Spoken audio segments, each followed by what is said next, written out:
Kartar coaching के द्वारा लघुतरीय प्रश्न लगातार प्रोवाइड किया जा रहा है। देखिए उन्हीं में से कुछ प्रश्न आपके सामने हैं। नाभिकीय संलयन एवं विखंडन में क्या अंतर है? नाभिकीय संलयन क्या होता है? दो हल्के नाभिक मिलकर भारी नाभिक का निर्माण करते हैं। जैसे सूर्य के अंदर क्या होता है, ड्यूट्रियम और ट्रिटियम मिल करके हीलियम का निर्माण करते हैं। 1s2 + 1s3 ये आपका क्या हो जाएगा, He24 + 0n1 हो जाएगा। देखिए यहाँ पर तो ये आपका इस प्रकार जो है बैलेंस होता है, अर्थात दो हल्के नाभिक मिलकर लगातार भारी नाभिक का निर्माण करते हैं। एक समय ऐसा आएगा कि जब पूरी तरह कन्वर्ट हो जाएगा तो क्या हो जाएगा, सूर्य में ये जो अभिक्रिया है वो बंद हो जाएगी। अब उसी तरह नाभिकीय विखंडन किसको कहते हैं? भारी नाभिक दो हल्के नाभिकों में टूट जाता है।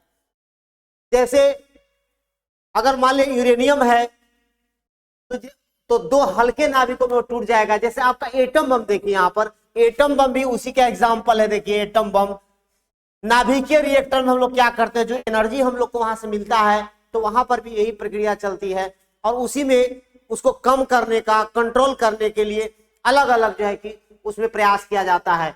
तो ये हम लोग के बहुत काम का चीज है।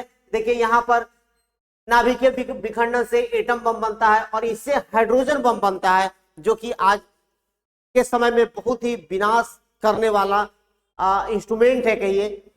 तो ये है आपका शॉर्ट क्वेश्चन, इसको ध्यान में रखना है। बहुत सारा इससे ऑब्जेक्टिव भी निकल गया। और इसी में देखिए अगला जो क्वेश्चन है आपका कि दो प्रतिरोधों को यदि श्रेणी क्रम में जोड़ा जाए। देखिए दो प्रतिरोध लेना है और उसको सबसे पहले क्या कहा है, श्रेणी क्रम में। तो तुल्य प्रतिरोध 16 ओम है, 16 ओम है। देखिए यहाँ पर कितना दिया हुआ है, 16 दिया हुआ है। और समानांतर क्रम में जब जोड़ेंगे तो देखिए सीरीज हो गया आपका ऐसे R1 R2 ले लिए यहाँ पर।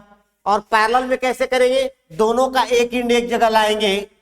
देखिए यहाँ पर इस तरह बन जाएगा, R1 हो गया और ये R2 हो गया। तो ये पैरेलल कॉम्बिनेशन कहलाएगा। क्या कहलाएगा, पैरेलल कॉम्बिनेशन कहलाएगा। इसके लिए फॉर्मूला क्या होता है, R1 R2 R1 + R2 और ये आपका दिया हुआ है 3।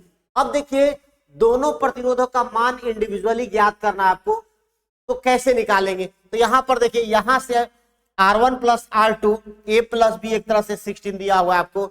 अब यहां पर R1 R2 के वैल्यू को निकाल लिया जाए तो क्या होगा, 3 टाइम्स R1 + R2 हो जाएगा। क्या हो जाएगा, R1 + R2। और ये देखिए यहाँ पर ये 16 दिया हुआ है तो कितना हो जाएगा, 16 का 16 16 32 48 48 हो जाएगा। क्या हो जाएगा, 48 हो जाएगा यहाँ पर।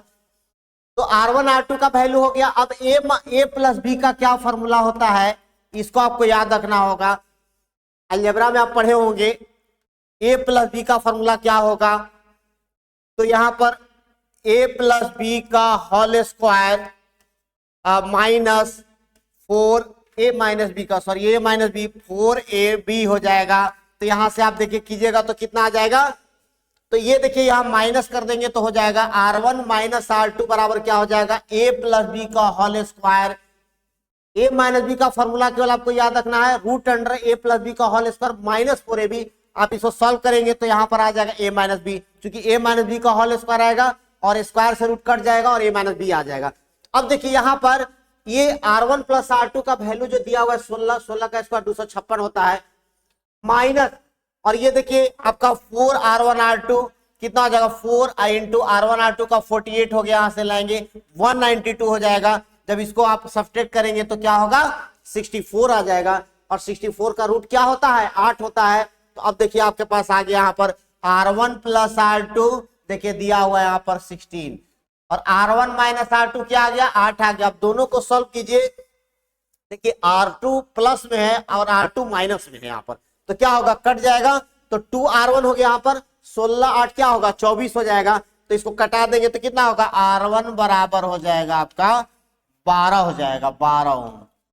और चूंकि R1 + R2 कितना दिया हुआ है, 16 ओम दिया हुआ है।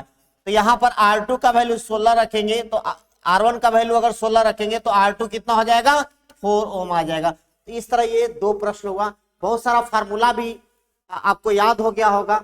तो इस तरह हम लोग जो है कि सीरीज पैरेलल के क्वेश्चन को कंबाइंड फॉर्म में जब भी आएगा तो कैसे सॉल्व करेंगे आपने सामने देखा। तो इसको लगातार देखते रहना है। इसी तरह का हम लोग क्वेश्चन लगातार लेकर के आपके सामने आएंगे। Thanks to all. जय हिंद, जय भारत।